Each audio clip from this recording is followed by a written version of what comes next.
Sorry. Thank you very much. Very welcome and good morning to everybody. Thank you for allowing us to have this meeting with you, this press conference. Here with me the delegate of the Catalan government here in all the Central Europe, and I am Meritxell Serret, the Minister of External Affairs and European Union of the Government of Catalonia.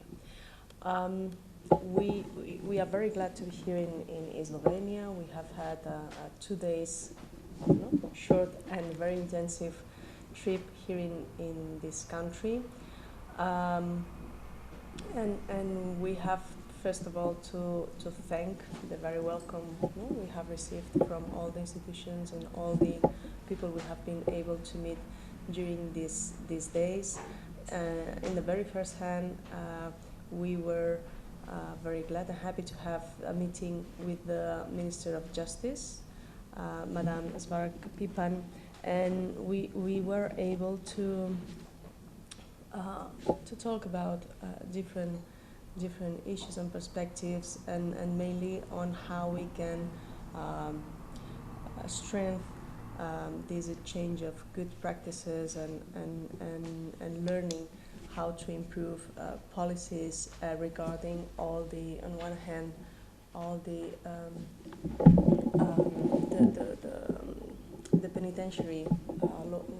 penitentiary policies, and how we can improve all the systems regarding not only prisons, but mainly all the policies for the rehabilitations and the preventing of reincidents of people that have passed a part of their life in prison. So how we can put all the system so that we ensure that there is this less punitive sense of prisons, but more prisons that help to rebuild people and to reinsert them in the society.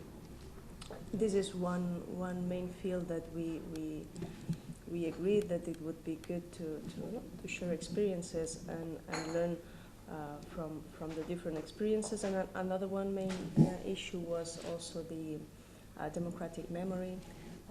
From our Ministry of Justice and our government, we have been working in the last years with different legislative initiatives and different policies to try to reinforce all the initiatives and all the work that must still be done in Catalonia and in Spain regarding the democratic memory, about all what happened during the Francoist dictatorship, and how to reinforce the knowledge and the values and the democratic principles in the new generations. So all the we also agreed it would be good to be able to share experiences and learn and put in common best practices. And finally, we also had time to discuss about the impact of Pegasus. I could explain her all the different steps from our government we have been taking regarding the massive case of espionage using Pegasus in Catalonia. Mainly, the victims are from the independentist movement, even the current president of Catalonia, Mr. Pere Aragonés, and also discussing all the work done by the committee of the European Parliament. They even did a mission in Spain, in Madrid, and we could, some of the victims, like myself, we could have an interview with the members of this committee, and all the conclusions that this committee has been putting in common, and that probably this week, I think this week, there will be a vote in the European Parliament regarding the conclusions and the final report of this committee, which which from our perspective, from the Catalan government perspective, we are mainly agree with all the big conclusions, which are principally that there should be a frame, a regulatory frame at European and international level to protect victims, to guarantee that the use of this spyware doesn't violate the rights and freedoms of citizens. And this is something that we agree that must be done at European level, so that we have more protection, all the victims, and more guarantee in all the European and democratic countries. And also, we as I explained her, that the Catalan government also, we have been promoting what we call the Geneva Declaration, an initiative together with Access Now, one of the main NGO in digital rights, and together also with Amnesty International and other organizations and governments, we are doing advocacy to, on one hand, prevent, to call for a moratoria in the use and buying this kind of tools of espionage or weapons. That depends on how to call them, and also to demand for this framework, this regulatory framework, this legislation that can guarantee and protect all the human civil rights and political rights regarding all the menace that this so intrusive spyware represents for citizens. And also with a final remark saying that what is sometimes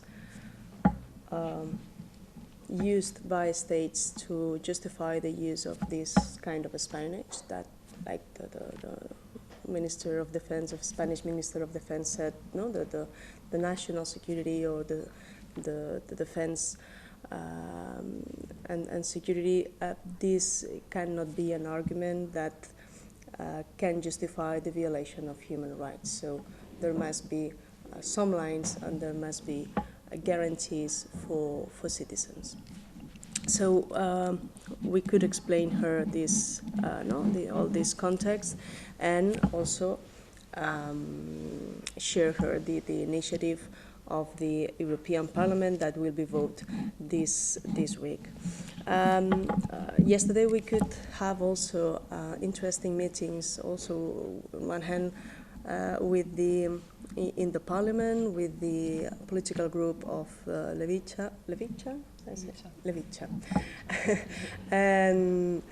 and we could also discuss about progressive politics, mainly in this case about housing. In Catalonia, we have been promoting different legislative initiative and policies on how to improve the accessibility to housing to all population, and mainly also in the what we call the social housing, and giving tools for the different specific situation and areas, small villages in rural areas, but also in big cities and different districts, depending on the needs and the different problems that may appear. And so we agreed it would be also interesting to change the different realities and initiatives, so we could also learn from each other how to find tools well adapt to the different realities, but with this main goal to make possible that people can afford houses and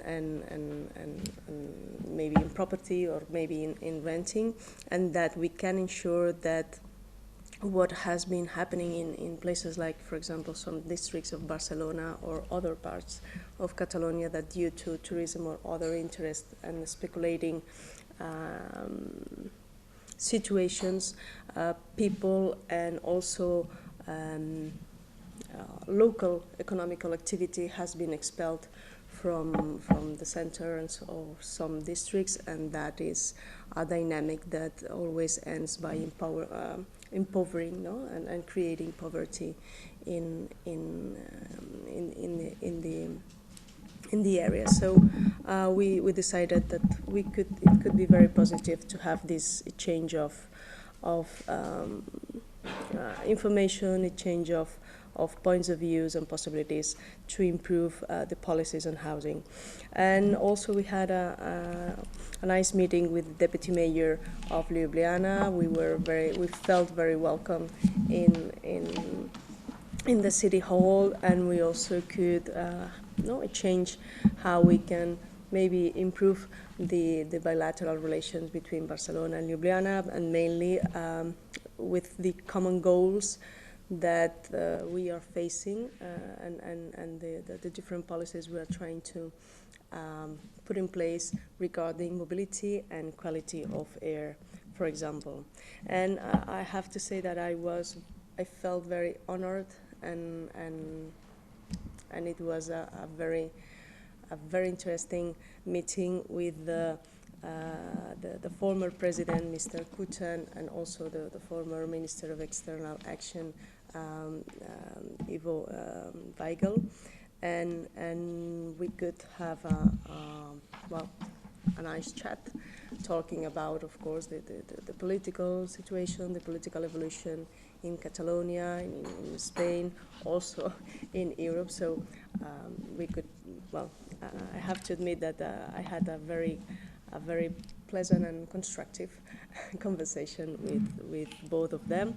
And finally, we had this nice meeting about feminism, about women in politics, with the minister Svark Pippen, and together with Sanja Locker, a great activist from this country. And it was also a very constructive debate about how women can make the change in many politics, and to improve also policies regarding the common benefit. And today we are going to have also, I think, I expect a very productive meeting with the think tank Joseph Stefan regarding all what they are working about artificial intelligence. It's a matter that also in Catalonia is we are creating a cluster and a trend on working on that, and at European level there are different legislative initiatives going on. So from our point of view, it will be very interesting to be able to open the door for cooperations and to change of views between experts from Catalonia and here in Slovenia. And after that, we will move to Austria, and we will be in Villach. We will have the opportunity to visit also a center of research and related mainly to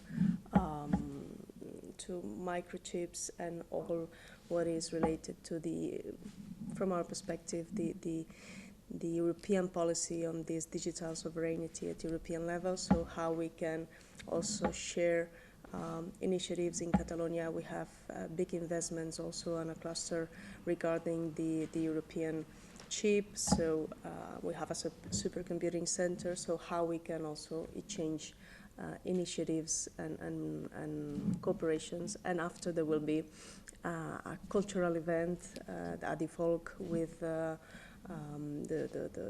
participation of different representations from the Catalan culture, and we will share it with people and citizens from Austria, and promoting tourism and Catalan culture in that country. And that will be a little bit resume, and maybe not completely well expressed in my English, but the main issues that we have been able to share and to talk about during these days. And I want to reinforce the idea that it has been a really positive and constructive trip, as far as we have been able to reinforce the good relations with the Slovenian institutions and representatives, and to create opportunities to good exchange of good practices, to good exchange of opportunities, and always in this perspective to find a common benefit and to reinforce the opportunities of development for both societies. And that will be. Do you have any questions? We open a round of questions. You can add something if you want to. I completely underline everything that the minister said, and we are very thankful for the warm welcoming here, and we have a lot of connection with Slovenia in general, not just emotional, but also in very practical issues like we just heard, and we're working hard to continue with this. We have an office in Dvorana, very near here, and this is also a sign from our side that we want to be here physically and want to be able to interact with potential partners and with the partners we already have to establish a strong relationship with a country that we know or that we feel and we see that there are many opportunities, many possibilities to develop and to help collaboration on European level for the future. We share also a lot of values. This is very important. Slovenia and Catalonia share a lot of values, and we think that we can construct on these common values that are very European values and that we also defend very clearly. Completely. So if you have any question, we will try to be glad to answer. Yeah, please. My name is Aleu, and I'm from Slovenia Public Broadcaster. I'd like to ask you to develop a little bit more on what you've been speaking with the ministers, Schwarz-Pipan. You said you were discussing penitentiary policies, Pegasus, democratic memory. But what concretely came out of your meetings? Will there be any mutual initiatives of the both countries internationally on any of these issues? After this meeting, what's next for the two countries on these issues? We, as I said before, we put in common these ideas about how we can work in these different issues, penitentiary policies, and all related to this. As I said, there is a specific word in English that I don't remember, but the reinsertion. It has received yeah. It's it's a very specific word, but you understand, no? That all the reinsertion and to transform the idea less punitive, but more on how we can help people to be again in a cohesion in society. So this will be very important, and then also democratic memory. What we agreed is that we will keep changing more in technical level how we can find the possibilities of cooperation. We told her that we will invite her to come to Catalonia so she can have a proper meeting with the Ministry of Justice and of course with the President, and then she could visit all that the different places and know that the main experts also from Catalonia. So we offered her this possibility to come to visit and then to try to build in concrete these projects for cooperation. And about Pegasus, this is a matter that it's already at European level, so that she could be aware and about what is being discussed, what is being voted in the following days in Europe regarding Pegasus, and that they could take their position regarding the different proposals at European level. Another question I have is, we've been all following Catalan politics in recent years, what's been happening. In a month there will be elections in Spain where there is very highly likely to be right-wing coalition on the national level. What would that mean for the relationship between Madrid and Barcelona if we know that there was a People's Party in the government in 2017 when referendum happened? How are you looking at the possible future cooperation between Madrid and Barcelona with the new government? Well, as you said, there will be elections the 23rd July. This is a kind of reaction of President Sanchez calling for these elections after the results on the local and regional elections a few weeks ago. And from the perspective of the Catalan government and regarding the Catalan conflict and the relation with the Spanish government, the last years we have been able, also thanks to the position of the parliamentary group of the Republican left, of Esquerra Republicana in the Spanish parliament, to push and to make possible to create this space of negotiation, this table of negotiation between both governments, the Spanish government and the Catalan government, led by both presidents, Sanchez and Aragonés. And during this time, in this negotiation, we achieved some steps in what we always have demanded, which is a political and democratic solution to a political and democratic conflict. And we have achieved, on one hand, to make those steps in favor of the pardon of the people who were in prison so that they could be released, and also a very important step from our perspective, the reform of the penal code, of the Spanish penal code, withdrawing the crime of sedition, which was a pillar in the accusations and in the sentence, and also reform the crime of misuse of funds. Though till now, in the revisions of the sentence after the reform of the penal code, the judges and the courts, they haven't interpreted the reform of the penal code in the way we think the spirit of the legislative had approved. But anyway, we had this big achievement that for example, allowed one of the exiled representatives, Clara Ponsatí, to come back free to Catalonia, that according to this penal code, Carles Puigdemont and others will try to make appeals and then try to improve their situation also. So from our perspective, there were good achievements through this negotiation between both governments.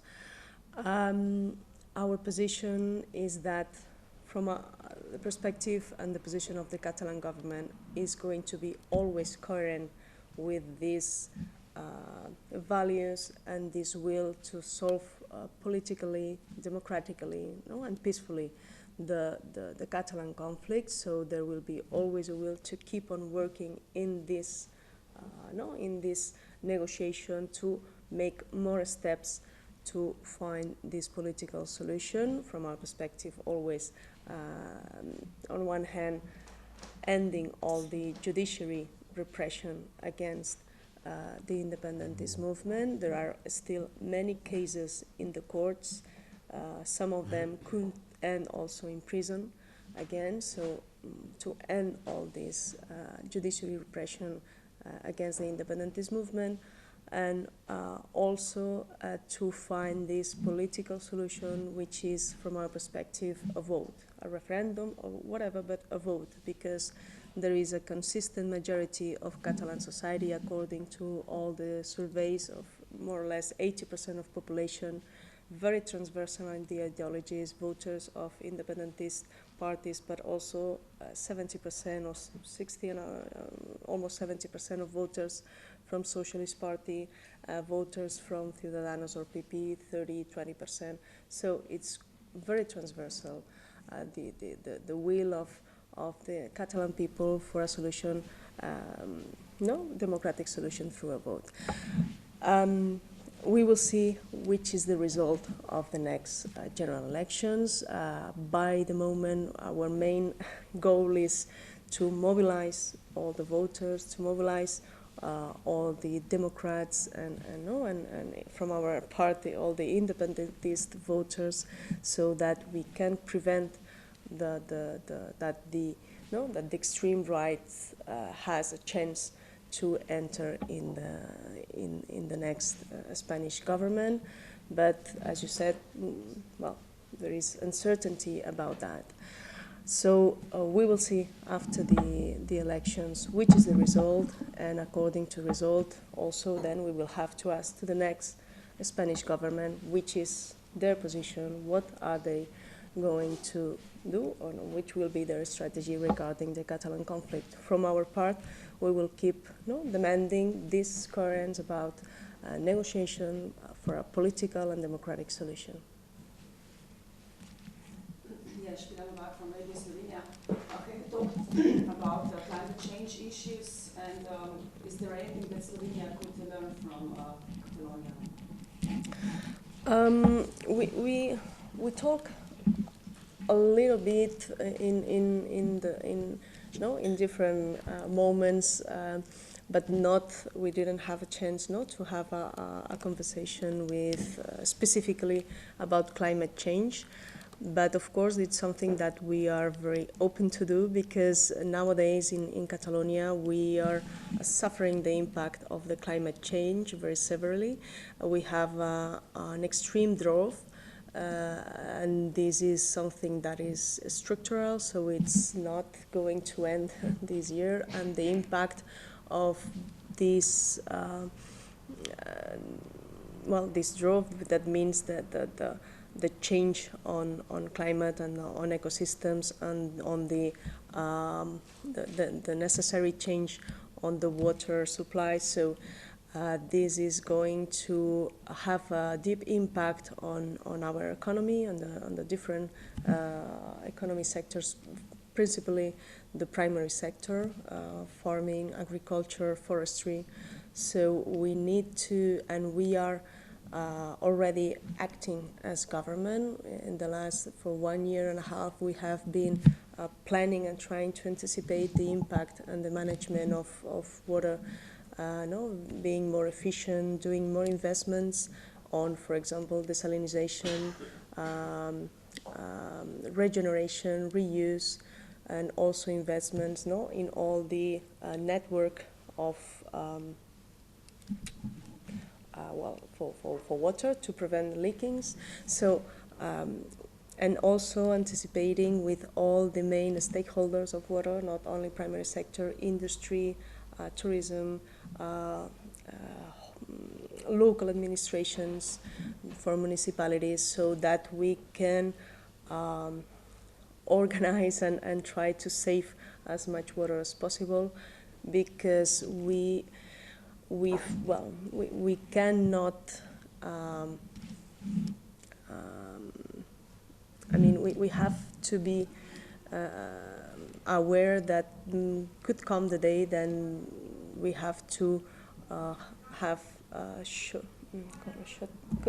cuts in the provision.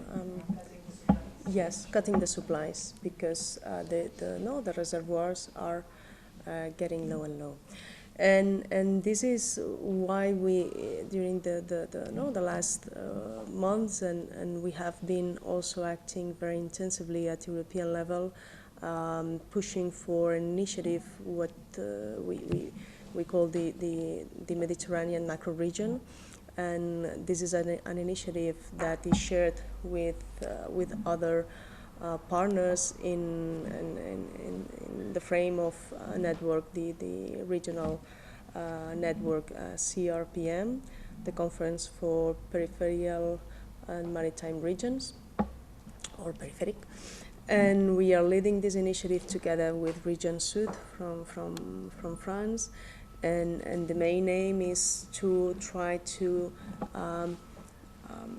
create these macro regions to make more easy this cooperation in a perspective of multi-level governments, taking into account municipalities and regions in all the Mediterranean basin, to be more efficient and more effective in the different projects to face the climate change effect in different domains: water, all the plastics in the Mediterranean, so the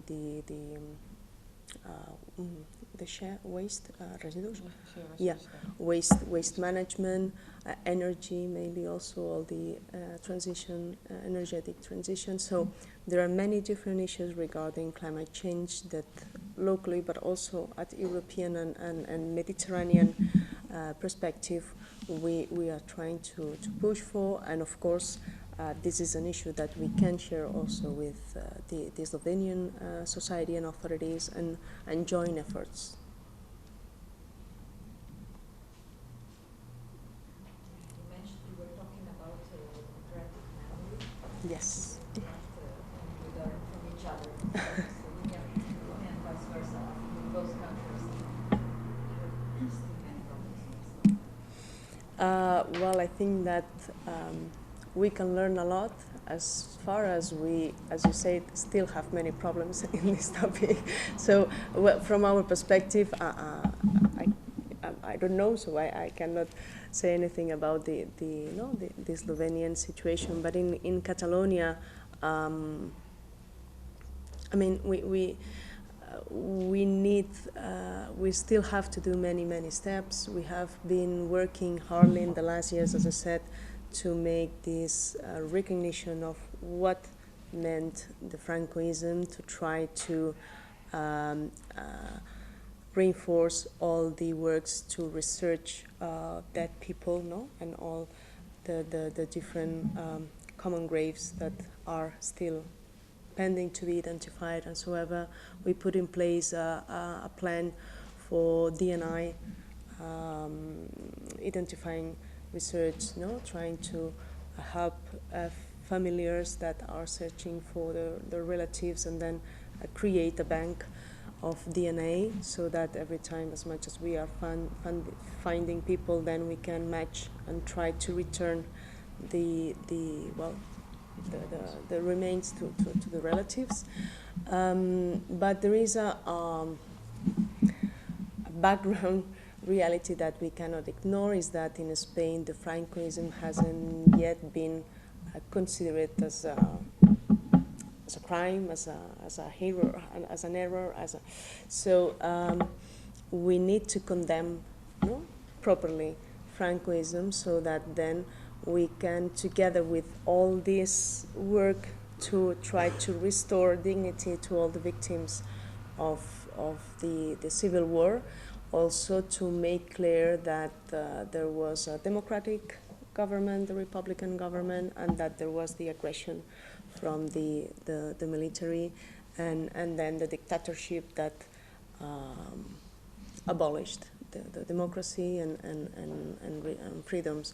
And this is the work that we need to do together with this good job in democratic memory, because it goes together. So the job or the policies on democratic memory, we need them to reinforce also the democratic values and the democratic culture in the country. And it's evident that when the extreme right is able to penetrate, and in young people mainly, and to gain support and votes, it's extremely important to work on that, to focus efforts on that, and to do it, if possible, with this cooperation with other countries with similar situations, because then you gain also this credibility and this support among your own society.